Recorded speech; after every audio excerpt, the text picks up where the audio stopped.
안녕하세요. 볼만찬 기자들입니다. 아직 K리그 끝나지 않았습니다. 이제 잔류와 승격의 기로에서 승강 플레이오프가 펼쳐집니다. 이게 FA컵을 제외하고는 K리그 1과 K리그 2 팀이 만날 수 있는 유일한 순간 아니겠습니까?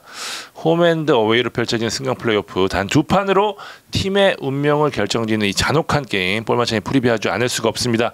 꼼꼼하게 두 경기 들여다보도록 하겠습니다. 네, 첫 경기 수원FC와 부산의 경기입니다. 수협 제주와의 최종전에서 1대1로 비기면서 가까스로 다이렉트 강등을 피했습니다. 11위. 사실 일찌감치 확정을 지을 수도 있었지만 마지막 부진이 이어진 탓이 큽니다. 김도현 감독 특유의 공격 축구로 반등을 노렸지만 끝내 수비 불안이 발목을 잡았죠. 수원FC 올 시즌 수비 기록 처참할 정도입니다. 76실점. K리그 역사상 한 시즌 최다 실점입니다. 수협 수비 불안이 어제 오늘 일은 아니지만 지난 시즌을 보면 성남에 이어서 두 번째로 많은 63골을 내줬거든요. 하지만 리그 최다 득점 2위 56골을 앞세워서 버텼는데 올해는 라스의 음주운전도 있었고요. 여러 가지로 좀 꼬이면서 득점까지 기대만큼 나오지 않았습니다. 그러면서 11위에 머물렀어요. 한 명이 많은 상황 속 수원전 충격의 2대3 패배에 이어서 강원전에서 또 무기력하게 0대2로 패하면서 이거 수협이 다이렉트로 떨어지는 거 아니야라는 평가가 상당히 많았거든요. 불안했죠. 네. 어쨌든 살았습니다. 역사적으로 보면 이런 흐름을 가진 팀은 무조건 내려가기 마련이었거든요. 그래도 살았다는 것은 이 분위기를 바꿀 수 있는 모멘텀을 마련했다고 생각할 수도 있을 것 같습니다. 실제 수협 선수단도 제주전 후에 분위기가 더 올라갔다고 하더라고요. 특히 수원FC는 이 이탈자들이 돌아오는데 큰 기대를 거는 모습입니다. 지난 제주에서 거의 반쪽에 가까운 스쿼드였거든요. 여기서 뛰지 못했던 이광혁, 오인표, 신세계, 김선민, 바우테루 손 등이 모두 출격을 대기 중입니다.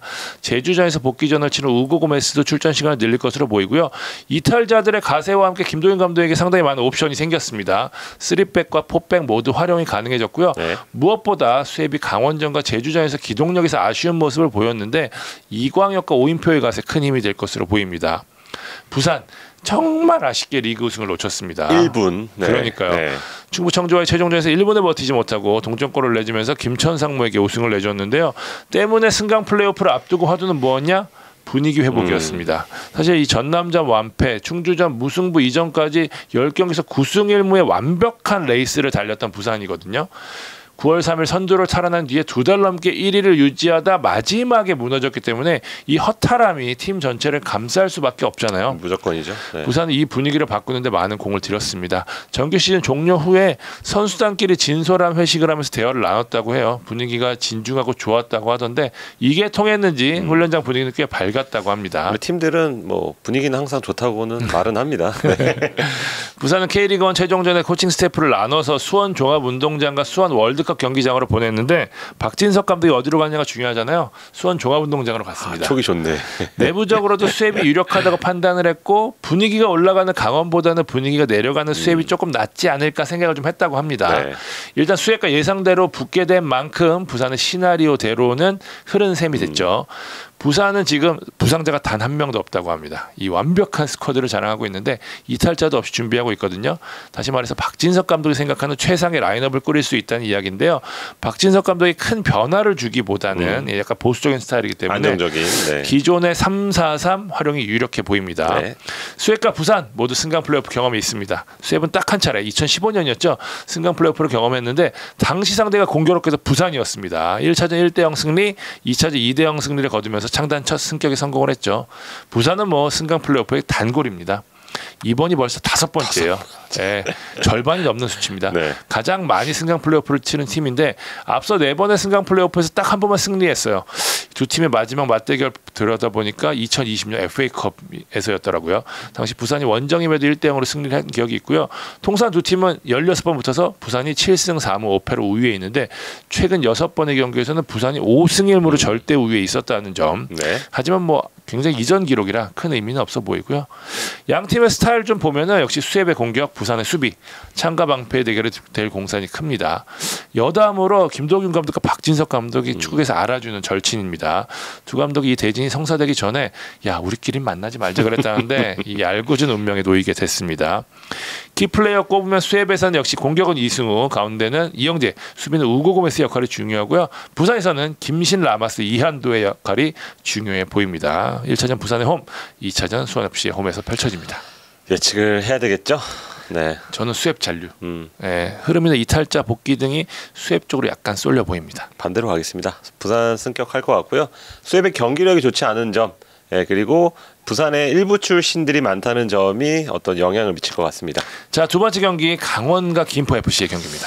네, 김포 쪽에 아무래도 관심이 갈 수밖에 없는 이번 승강 피오입니다. 아무래도요. 네, 김포는 프로 창단 2년 만에 승강 피오에 오르는 저력, 예산이나 스쿼드 면에선 K리그2 플레이오프도 사실 좀 어렵다는 예상이 좀 있었는데 7, 8등만 해도 잘했다는 그렇죠. 소리를 들을 수 있는 스쿼드예요. 네, 근데 흔히 말하는 조선 축구로 K리그1에 광주가 있다면 뭐 K리그2에 김포가 있다. 이처럼 대이변을 연출했습니다. 플레이오프에서도 당시 경남이 기세를 탄 상태였는데 홈에서 2대1로 꺾는, 사실 그 이전 3경기에서 골도 없었고 승리도 없었고, 그러면서 이 고정훈 감독 말 맞다나 동기부여가 살짝 떨어지는 그런 문제가 있었는데요. 이미 왜냐하면 3위만으로도 어마어마한 성과였기 그쵸. 때문에 지금 상태로도 보너스라는 내부적 반응이 좀 있었을 수도 있거든요. 네, 근데 리그 성적을 확정한 상태에서 치른 경기가 대부분이라 그런 모습을 보였는데요. 가장 중요한 타이틀이 걸린 경기를 잡아내면서 분위기를 한껏 끌어올렸습니다. 경남전에선 전반에 상대가 퇴장당하는 그런 행운까지 따랐습니다. 여기에 에이신 루이스가 2달 만에 득점한 것도 이날 승리 못지않게 중요한 요소라는 생각이 들고, 강원은 K리그1 최종전에서 수원과 비기면서 잔류 3파전 중 예상치 못했죠. 가장 좋은 위치인 10위를 차지를 하면서 일단 다이렉트 강등을 피했고 K리그2에선 까다롭다는 부산을 피하기까지 했습니다. 우주의 기운이 강원 쪽에 쏠리는 거 아니냐, 이런 분위기가 감지됐는데 물론 아직 끝난 게 아닙니다. 앞으로 2경기를 잘 이겨내야 다사다난한 시즌을 잔류 엔딩으로 끝마칠 수 있습니다. 김포 고정훈 감독이 말했듯이 두 팀의 스타일은 엇비슷해 보입니다. 김포는 주로 3-5-2 포메이션을 라인업을 꾸리는데 기반은 3백이죠. 그렇죠. 네, 수비를 단단하게 하면서 공격은 루이스 주닝요 플러스 알파로 해결하는 그런 효율적인 축구를 펼치는데, 김포가 보니까 올 시즌 37경기에서 단 26실점, K리그2 최소 실점 팀이란 사실은 K리그2를 잘 접하지 않았던 K리그1 축구 팬들과 특히 강원이 기억해야 할 부분이고, 리그에서 인터셉트 1위, 차단 5위, 획득 6위, 파울 2위에서 알 수 있듯이 공을 차단하고 상대를 압박하는데 특화가 되어 있습니다. 강원이 K리그1에서 자주 접하지 않은 스타일이란 점에서 당황할 수 있다는 그런 축구인들의 전망이 나오는 그런 이유입니다. 이렇게 많이 뛰는 약간 우리 옛날로 치면 벌떼 축구 이런 축구 스타일인데요. 아마 진짜 말씀하신 대로 K1에서는 거의 없는 스타일이라고 봐야 되겠죠. 요 정도면 지칠 것 같은데 안 지치는 팀이 여름도 잘 넘긴 게 김포입니다. 그렇죠. 작년엔 여름에 무너졌지만 올해는 여름도 잘 버틴 팀이 김포고, 강원은 이미 김포의 그런 축구를 한 차례 경험했습니다. 지난 5월 FA컵 16강에서 맞붙어서 결과적으로 3대2로 승리하면서 8강에 진출했지만 선제골을 내주고 경기 종료 직전에야 갈레고였나요? 아마 결승골을 넣는 그런 어려운 경기를 펼친 기억이 있습니다. 하지만 FA컵에서 맞붙은 지 얼마 지나지 않아서 강원 감독이 최용수에서 윤정환으로 바뀌었죠. 그러니까 김포 입장에선 지난 5월에 맞붙었던 강원과 이번에 맞붙는 강원의 색깔이 다르다는 걸 인지해야 되고, 윤정환 감독은 부임 이후에 4백과 3백을 오가면서 다양한 실험을 했고, 지난 수원전에서 일단 3백을 써서 양 윙백의 공격력을 극대화하는 전략으로 효과를 거뒀습니다. 윤정 감독의 사간도스, 울산, 세레스 오사카 이런 팀에서 꾸준히 이 안정적인 조직력을 중시하는 축구를 펼쳤는데요. 강원에서도 다르지 않습니다. 부임 이후 리그에서 20경기에 출전해서 8골밖에 내주지 않으면서 0점대 방어율을 기록했고요. 가장 중요한 최근 3경기에선 무실점 중입니다. 이제야 윤정한 식축구가 시행착오 끝에 자리를 잡았다는 그런 평가가 나오고, 강원은 K리그1에서 차단 1위, 획득 2위, 태클 4위, 김포와 비슷하게 볼을 차단하고 압박하는 데 능한 팀이라고 볼 수 있고요. 그러니까 두 팀의 실점이 적은 이유는 골키퍼가 잘해서이기도 하지만 그 앞선 3선에서부터 다 같이 수비를 하기 때문이라고 분석해도 무방하겠고요. 강원은 최근 들어서 저 축구가 완벽하게 자리 잡은 모습이죠. 네, 창 기자가 몇 번 얘기했듯이 앞선으로 좀 옮겨서 전방 압박을 하는 게 효과를 거두고 있고, 그런 이유로 난타전보다는 신중해서 다소 지루한 인상을 줄 수 있는, 저는 2경기 합해서 2골 이상이 나올까 싶기도 한데 한 골차 승부가 나오지 않을까, 이런 예상을 할 수 있겠습니다. K리그2에서 최다 무실점 경기 18경기를 했더라고요. 박정효와 그리고 아시안 게임 박청효와 아시안 게임 금메달리스트인 이광현의 선발 대결도 볼거리입니다. 스쿼드 차이, 최근 기세, 최근 경기력 면에선 아무래도 강원이 조금 더 캐릭 원인 팀만큼 좀 위에 있는 것으로 좀 보이지만 최근에 좀 이정엽, 김대현을 중심으로 다시 좀 최전방을 다시 꾸리고 있고 이정엽 1선, 김대현 2선, 서민우 3선, 김영빈 4선 이렇게 각 에어리어에 파이팅 있는 선수가 많이 움직여주면서 조금 경기력이 올라왔다는 그런 평가. 그리고 수원전에서 볼 수 있듯이 후방에서 공을 풀어나오는 어떤 스킬이 몰라보게 좋아졌고 측면을 이용한 빠른 역습 과정도 매끄러졌다는 점에서 김포가 주시해야 될 거는 반드시 뭐 이정엽, 김대현 조합만은 아니다. 이렇게 얘기하고 싶고요. 김포는 강원에 비해서 다소 투박한 면이 있지만 그 투박함이 김포의 매력이 아닐까 이런 생각이 드는데 이 팀이 어려운 여건에서도 일단 무실점으로 경기를 끝마치는 법을 알고 있고요. 마지막에 꾸역골을 넣어서 승리할 수 있는 스피릿, 무엇보다 루이스라는 존재가 있기 때문에 강원 역시도 경계심을 득점합니다. 그 2017년 말컹 이후로 이렇게 임팩트가 있는 선수가 있었나 싶을 정도로 이런 선수를 그 경계를 해야 되는 게 강원의 입장입니다. 무엇보다 강원 입장에서 1차전을 원정에서 치른다는 점은 큰 부담인데요.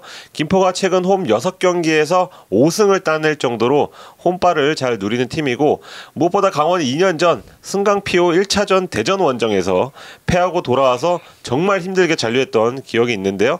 여기에 강원은 뭐 수원 원정 갔다가 다시 또 김포 원정을 가야 되지만 김포는 나흘 간격으로 홈 2연전을 치르기 때문에 이동 변수도 없습니다. 그리고 양팀 모두 뭐 물러설 수 없는 경기이기 때문에 로테이션 없이 두 경기 모두 베스트 전력을 투입할 것으로 보이고요. 당연히 그렇겠죠. 네, 큰 부상자는 없는 것으로 또 파악이 됩니다. 키플레이어는 뭐 루이스 해야 되겠죠. 창기자 얘기한 대로 17골 4도움. 공격 포인트가 20개가 넘었습니다. 준익료, 김종석 등이 흔들어주고 루이스가 마무리하는 그림을 고종원 감독은 이번에도 그릴 건데요. 루이스가 일부 팀을 상대로도 얼마나 능력을 발휘하느냐가 핵심 요소로 보이고 강원에선 이정엽으로 하겠습니다. 사실상 강원의 마지막 퍼즐로 보이는데요. 시즌 내내 원톱의 부재로 고생했잖아요. 박상혁의 득점에 의존한 적도 있었고 가브리엘의 압박에 의존한 적도 있었는데 이정엽이 돌아온 이후에 공격이 조금 살아나는 그런 모습을 보이고 있습니다. 예, 지켜볼까요? 저는 강원 잔류하겠습니다. 양 팀의 격차가 같이 벌어지는 수협 부산의 격차보다 크다고 보고 있고요. 강원이 2년 전에 플레이오프 했을 때 그때 뭐 서민우, 한국영, 김대원, 이정엽 다 경험을 해봤거든요. 그래서 그런 경험이 아주 소중할 것 같습니다. 저는 김포 승격. 전력 차는 인정합니다. 네. 하지만 이 김포의 기동력이 이를 뛰어넘고도 남을 것 같다라는 생각이 좀 듭니다. 네. 자, 승강 플레이오프 프리뷰해봤습니다. 저희 얘기하는데 굉장히 재밌는 경기가 이 컬러 자체가 되게 재밌는 양상이 진행될 것 같아요. 어떻게 될지 모르겠습니다, 진짜. 네, 이번에 어떤 드라마가 펼쳐질지 기대하면서 방송 마무리하도록 하겠습니다. 네, 지금까지 볼마찬 기자들이었습니다. 감사합니다.